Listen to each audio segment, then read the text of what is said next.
Isang mapayapang araw po sa inyong lahat. Ito po ang inyong kaibigan, kamag-aral, pastor at kapwa-lingkod sa Panginoong Hesus, Pastor Agustin M. Talangonan Jr. Kapayapaan po ng Diyos ay sumainyo. Makipagdigma, isapatos ang kahandaang mag-share ng Ebanghelyo. Ito po ang paksang ating tatalakayin. Ngunit, paano po isasapatos ang kahandaang mag-share ng Ebanghelyo? Sa liwanag po ng salita ng Diyos, siya po nating tatalakayin. Ang salita po ng Diyos, dito po sa Efeso 6, talatang 15. Ang gamit ko po ay Filipino Standard Version. Ganito po ang nakasulat. Isuot ninyo sa inyong mga paa ang kahandaan upang dalhin ang Ebanghelyo ng kapayapaan. Ang salita po ng Diyos. Manalangin po tayo. Banal na Diyos, makapangyarihan po sa lahat, aming Ama, humihingi po kami ng inyong paggabay. Kung pagkapakumbaba kami humihingi ng inyong karunungan para kami huwag makaunawa, matuto, mabago, magpatotoo at magdisipulo. Marami pong salamat sa inyong banal na Espiritu na sa amin ay tumutuwang upang kami ay maging malaya laban sa anumang pasan, bigat, isipin, problema, kabigatan, suliranin. Marami pong salamat. Sa pangalan ni Jesus. Amen. Makipagdigma, isapatos ang kahandaang mag-share ng Ebanghelyo. Akala niyo ba, pisikal na digmaan lang po ba meron? Ang ating hong bansa ay nakaranas po ng ilang digmaan. Digmaan po ng ating bansa, laban po sa mga Kastila, laban sa mga Amerikano, laban sa mga Hapon. Itong bandang huli, laban sa mga terorista. Pero may isang klase ng digmaan na hindi ho nakikita. Lalo tigit, hindi nakikita ang kalaban.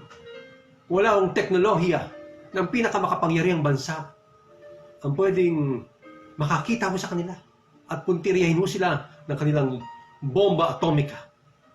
Nang sulatan ni Pablo ang iglesia sa Efeso, bahagi ng kanyang pagkatapos sa kanyang sulat ay yung pagtuturo sa kanilang makipagdigma sapagkat ang kalaban po, pangunahin ay ang Diablo, ang dating si Lucifer, ang matandang dragon, si Satanas, 10 ng kanyang mga anghel at mga alipores, na ngayon ang tawag ay masasamang espiritu, na siya pong umi-impluensya sa mga tao sa pamamagitan po ng adiksyon, sa pamamagitan po ng karahasan, sa pamamagitan po ng maling aral, baluktot na pangangatwiran, madayang pananaw sa buhay. At ang sabi niya, isuot ninyo sa inyong mga paa ang kahandaan upang dalhin ang Ebanghelyo ng kapayapaan. Ito ho ang pangatlong armor na ipinasusuot ng Panginoong Diyos. Nauna po ay ang sinturon ng katotohanan at pangalawa po ay ang breastplate ng katwiran. Paano ko isasapatos ang kahandaang mag-share ng Ebanghelyo? Sa kasaysayan, may mga panyapak ang mga sundalong Romano sa pakikipaglaban. Bahagi na ho ito ng kanilang pakikipagyera. May taglay po itong mga pako para makakapit ang kanilang mga panyapak sa kanilang kinatatayuan. Sa ngayon po, sa MacArthur Study Bible. At dahil dito, nakatutulong ito ng malaki sa matibay na tindig ng sundalong Romano. At sa bahagi ng Efeso 6, talatang 15, dinampot ni Pablo ang armor na ito para ilapat sa konteksto po ng pakikipaglabang espiritual. Paano ko isasapatos ang kahandaang mag-share ng Ebanghelyo? Well, una sa lahat, tumutukoy ito sa pagiging ready sa pagbabahagi ng Ebanghelyo. Tama po. Tumutukoy ito sa pagiging ready sa pagbabahagi ng Ebanghelyo. Well, ang Ebanghelyo ay ang mabuting balita. Dahil sa pag-ibig ng Diyos sa atin, sinugo ng Diyos ang Panginoong Hesus upang mamatay para sa ating mga kasalanan. Gayong tayo ang dapat mamatay.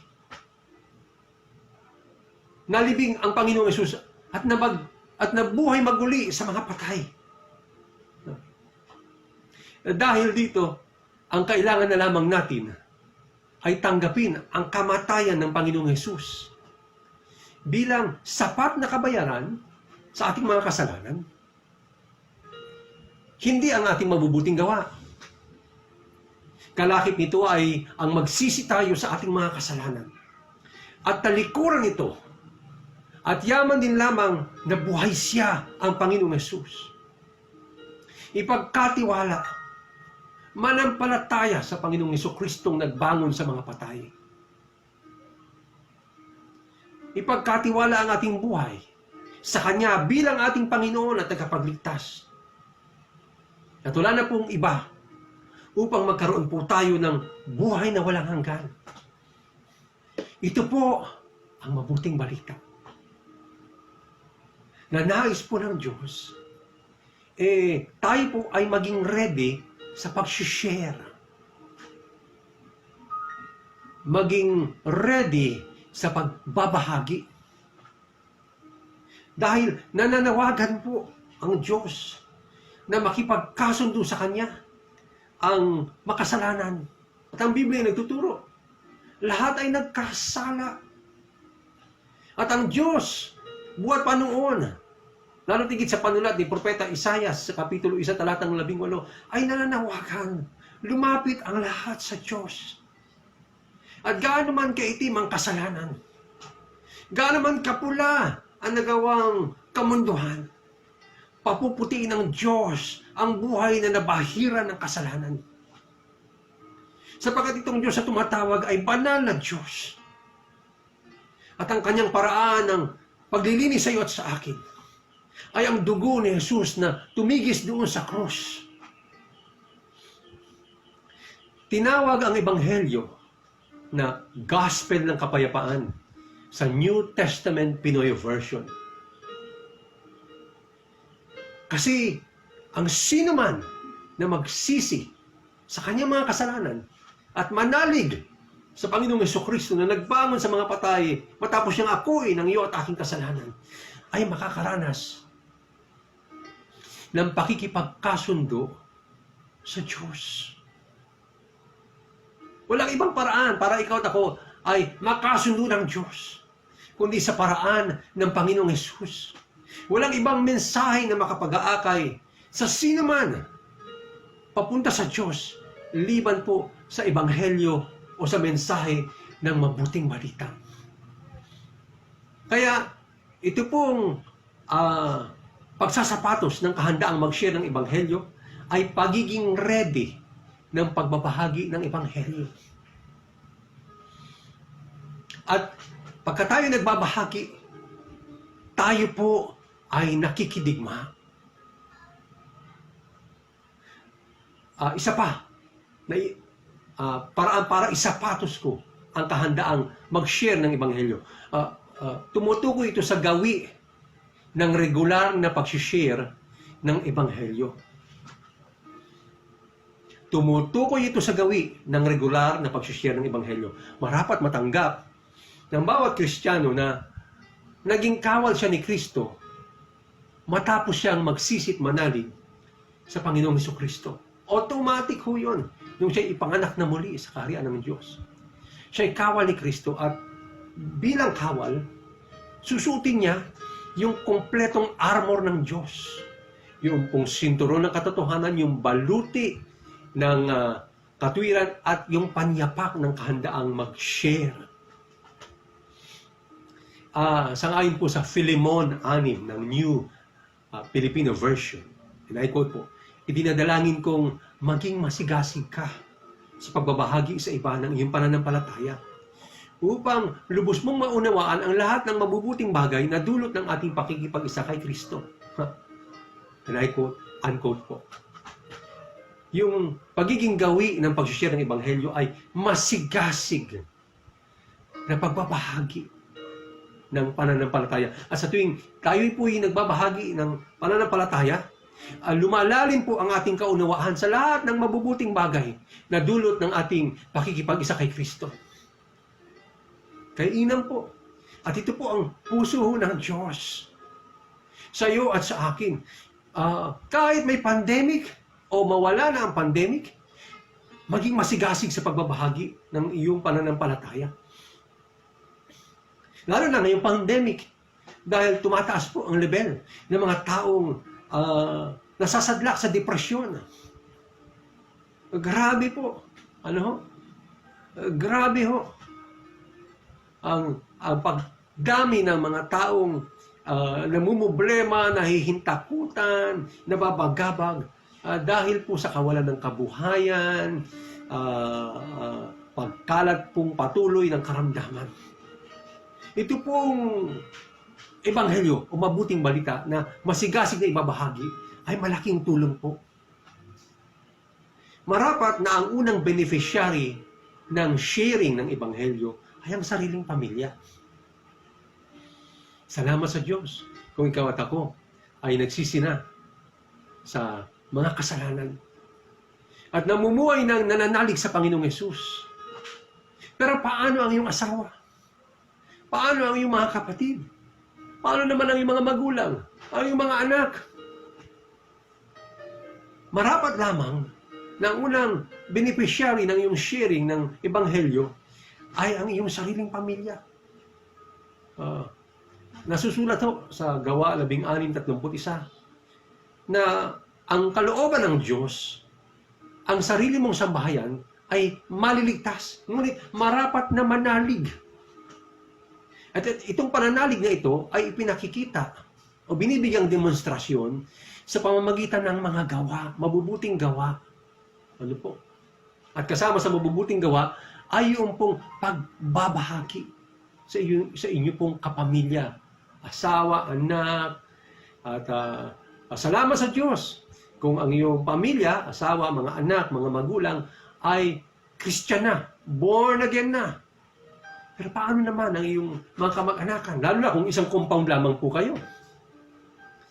Paano naman ang iyong mga kamag-anakan? Sa ating panahon, bawal ang face-to-face, pero ang bilis ng dating ng social media, saan mang lupalot ng daigdig.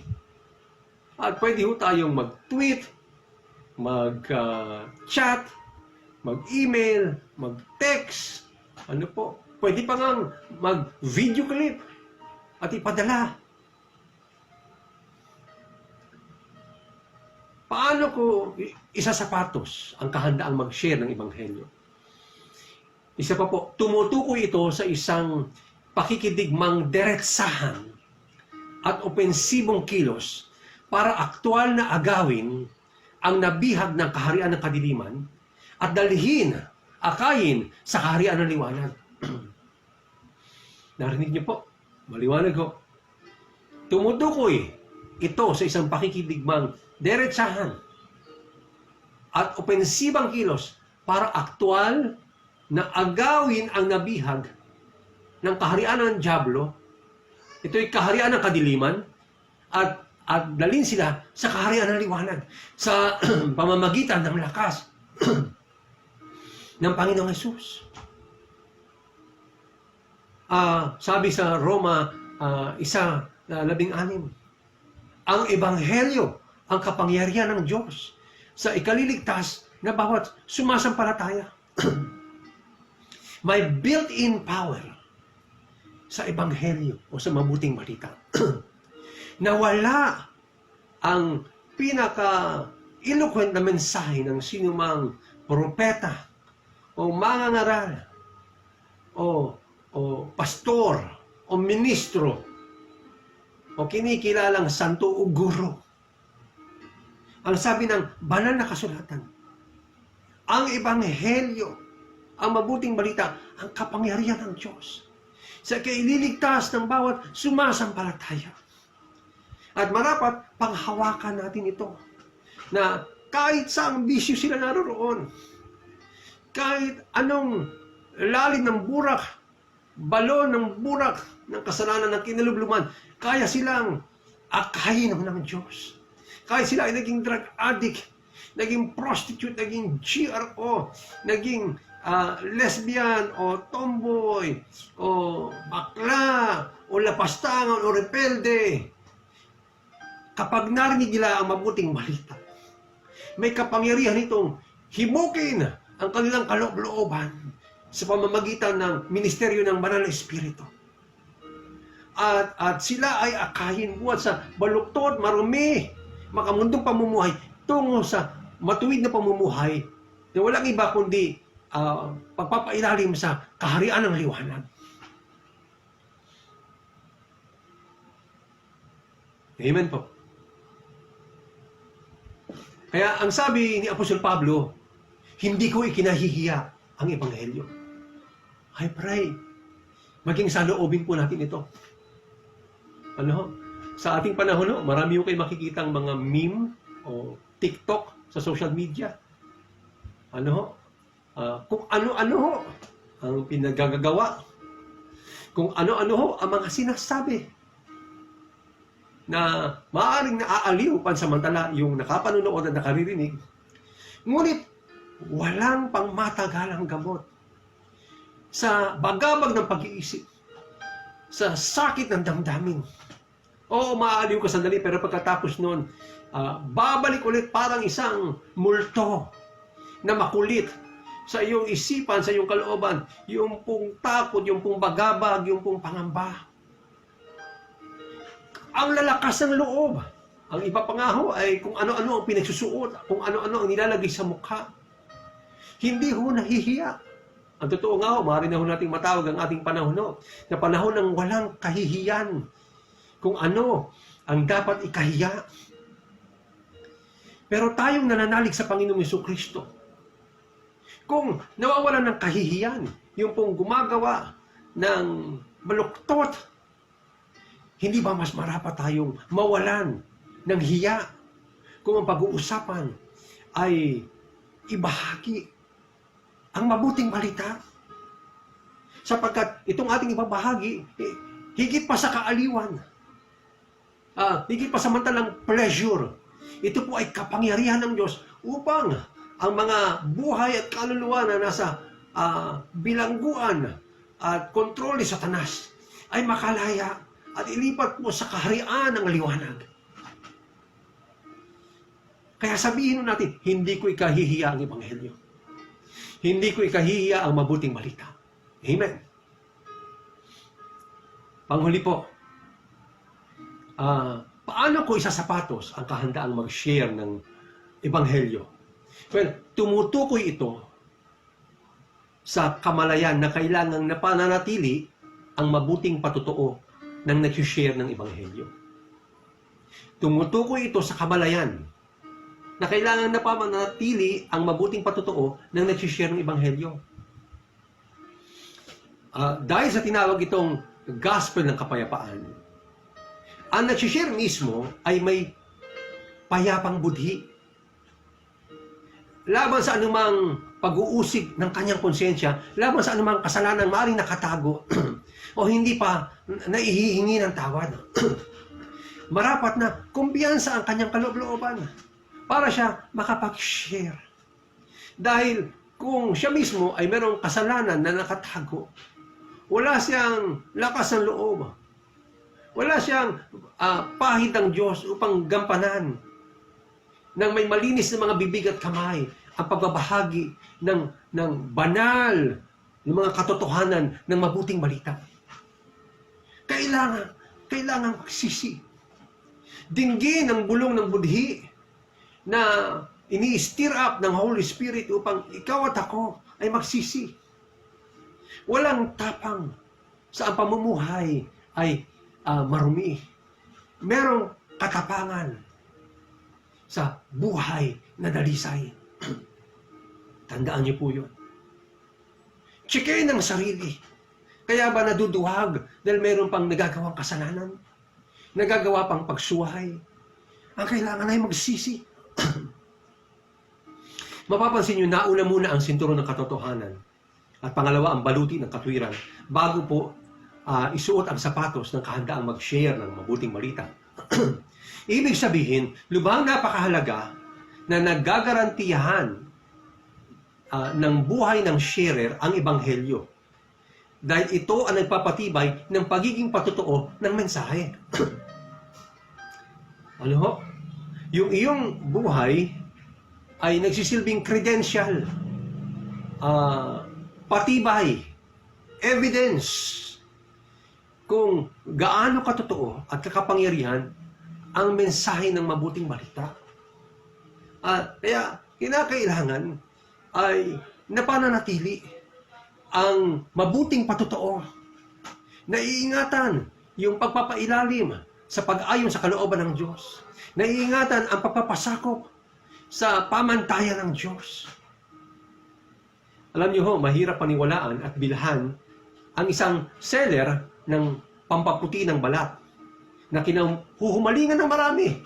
Ang hirap po paniwalaan at bilhan ang isang seller na ito kung ang seller mismo ay maitim. Wala hong bias sa anumang kulay ng balat. Ninuman. Ano po? Ang punto natin ay, paano ka bibili sa isang seller na nagsasabing pampaputi kung siya mismo ay hindi pa pumuputi doon sa kanyang itinitinda at ikinakampanya sa iba? Kaya matinding credential po. Yung pong ang ating buhay ay nabago. Meron hong paninindigan sa Bride of Christ Church. Pamamaraan po natin yung pong PCS. Sino man ang babahaginan ng Ebanghelyo. Marapat na mayroon munang praying, caring, at sharing. So mapapansin niyo po, yung caring ay pangatlo lamang matapos surun sa pangalawa, caring. Yung pong buhay na merong caring sa iba ay buhay po na napailalim sa batas ng Diyos na pangunahin yung ibigin ang kapwa. Hindi ho sila matitinag. Hindi ho sila magiging curious o mapapaisip sa ganda ng mensaheng ating sinasabi kung yung mensahero mismo, ikaw at ako, ay walang pagmamalasakit. Kasi naiugnay yung kapangyarihan ng mensahe doon sa buhay ng mensahero. Meron ng kasabihan sa Ingles, people do not care how much you know until they know how much you care. Mahalaga ho yung pagmamalasakit. Ano po? Sapagkat yung nagmamalasakit ay nagmamahal. At yung nagmamahal, siya ho ay matyaga. Siya ho ay mapagpakumbaba. Siya ho ay matiisin. Siya ho ay mapagkawang gawa. Siya ho ay mapagsakripisyo. Umaabot ho siya sa iba para sila ho ay malingap ng biyaya ng Diyos. At ito pong caring ay dinemonstrate ng Panginoong Hesus. Hindi ho inintay ng Panginoong Hesus na tayo po ay maging mabuti. Na tayo po ay lumapit sa Diyos o tumawag o magsisi. Sangayon sa banal na kasulatan sa panulat ni Pablo sa Roma, bagamat tayo'y makasalanan pa, ipinahayag ng Diyos ang kanyang pag-ibig sa atin nang mamatay si Kristo para sa atin. Wala hong ibang namatay para sa iyo at sa akin. Hindi ho siya ordinaryong tao. Siya ay tao at Diyos. At itong tao at Diyos na manlilikha, na Alpha at Omega, na dahilan ng buhay, na salita na sumasa Diyos at Diyos. sa tindi ng kanyang caring. Hindi sapat na sabihin niya, mahal kita. O kaya ay iporma ang mga ulap sa kalangitan at sabihin sa sangkatauhan, nagmamahal ang Diyos sa lahat. Isang araw, ang Diyos na ito, para ipahayag ang kanyang caring. Hindi lang ebanghelyo ng salita, kundi meron ng ebanghelyo ng gawa. Nagkatawang tao at namuhay at naranasan ng lahat na maaring danasin mo at danasin ko. At inako niya sa tindi ng kanyang pagmamalasakit. Ikaw sana ang parurusahan ng kamatayan. Ako sana ang makatitikim ng karanasang marahas na parusa ng Diyos. Ngunit sa tindi ng pagmamalasakit at pagmamahal ng Diyos sa iyo, si Kristo, ang Panginoong Hesus, dahil sa kanyang pagmamalasakit, ang umako ng iyo at aking kasalanan. Hindi pa mababagbaga ang iyong kalooban.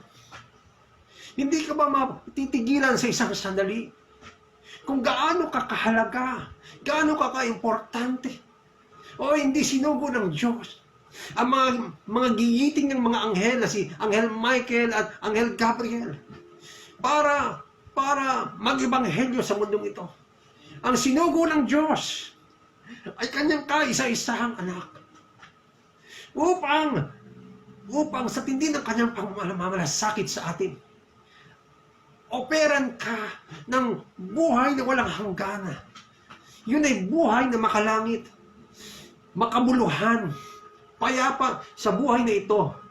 At kung ikaw at ako'y magbalik sa alabok, buhay na perpektong ligaya at perpekto sa lahat na kapiling ang Diyos.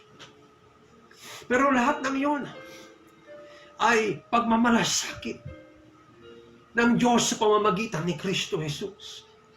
Kung pinagmalasakitan tayo ng Diyos at tinatawag natin siyang Ama, tayong nanalig sa Panginoong Jesucristo na naging anak ng Diyos, ay nagtataglay din ng binihi ng kalikasan ng Diyos na mapagmalasakit. Hindi mo pwedeng masabi, hindi ko kaya. Hindi kaya mo. Kasi ang binhi ng makalangit na buhay ay nananalaytay sa iyong pagkatao.